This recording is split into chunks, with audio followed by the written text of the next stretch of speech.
The fifth most common question asked by the non-Muslim is, why does Islam allow a Muslim man who have more than one wife? What does Islam say? Allah says in the Quran, in Surah Nisa, chapter number 4, verse number 3, marry women of your choice in 2s, 3s or 4s. But if you can't do justice, marry only one. Quran says, marry women of your choice in 2s, 3s or 4s. But if you can't do justice, marry only one. That means only if you can do justice can you marry 2, 3 or 4, otherwise marry only one. Quran also says in Surah Nisa chapter 4 verse 129, it is difficult to be just between your wives, but don't turn away from them altogether. Many people think it is compulsory in Islam that you should have 4 wives. It is not compulsory in Islam to have 4 wives. It is optional. Marrying more than one woman is optional in Islam. It is mubah. But if you marry more than one woman, and if you don't do justice, then you're in problem. So if you marry more than one woman, you should be able to do justice between them. Let us analyze what are the logical reasons why Islam permits a Muslim man to have more than one wife. By nature we know males and females are born in equal proportion. But in the pediatric age itself, you ask any medical doctor, he will tell you that medically the female sex is a stronger sex. The female child has more immunity than a male child. The female child can fight the germs and diseases much better than the male child. So in pediatric age itself, there are more deaths among the male children as compared to female children. So in the pediatric age itself, there are more females as compared to males. There are wars taking place. In the wars, there are more men who are being killed as compared to women. As life goes on, deaths take place due to accidents, due to alcoholism, due to drug addiction, due to disease. In all these cases, more males are dying as compared to females. And today's statistics tell us that the average span of a woman is much more than the average span of a man. Today, there are more females in the world as compared to males.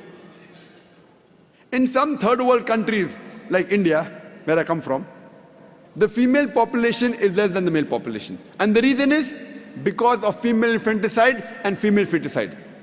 There's a program by the name Let Her Die, under the banner assignment. It came on BBC, where a British reporter by the name of Emily Beckenin, she says that every day more than 3,000 fetuses are being aborted after they identified that they're females.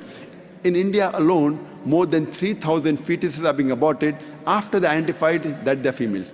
If you multiply this number by 365, the number of days in a year, we get a figure of more than 1 million fetuses are being aborted every year in India after they identified that they're females. And according to the report of the government hospital of Tamil Nadu, out of 10 females born alive, 4 are put to death.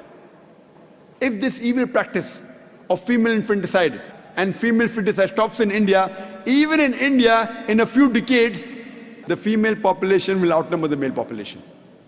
Today when we analyze throughout the world, there are more females as compared to males.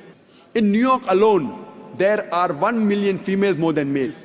In USA alone, there are 7.8 million females more than males. In UK alone, there are 4 million females more than males. In Germany alone, there are 5 million females more than males. In Russia alone, there are 9 million females more than males. And God alone knows how many millions of females are more than the males throughout the world. If I agree with a non-Muslim that every man should marry only one woman, and suppose my sister or suppose your sister happens to live in USA, and if the market is saturated, every woman has found a life partner for herself.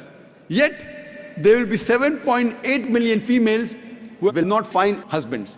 And if, unfortunately, your sister or my sister happens to live in USA, and if she's amongst one of those 7.8 million females who has not found a husband, what's the option she has? The only option she has is that she either marries a man who already has a wife, or she becomes public property. Public property? Many people say, Dr. Zakir Naik, such a harsh word. It is the most sophisticated word I can use. I cannot think of a better word. There's no option. She either marries a man who already has a wife or becomes public property. In America, having mistresses is very common. The American statistics tell us, on an average, a man has 8 different sexual partners before he settles down with one. 8 different, some may have 5, some may have 10, some may have 20. 8 different sexual partners before he marries. After marriage, how many he has, the statistics doesn't say that. But before he marries, he has on an average 8 different sexual partners. Having mistresses in America is common, no problem. 10, 20, no problem. Having 2 wives doesn't go down their throat. You know, when a woman becomes the second wife of a man, she gets honor, she gets a right. She lives a very peaceful life, with grace, with honor, with all her rights.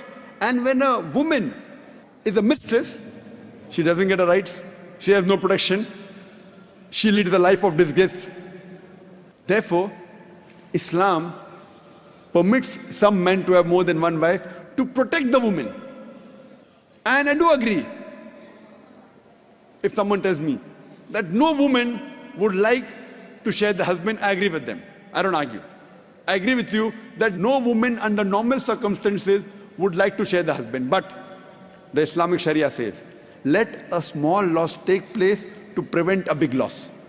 That means a good Muslimah who knows the situation of the world would not mind sharing a husband to prevent her sister from becoming a public property.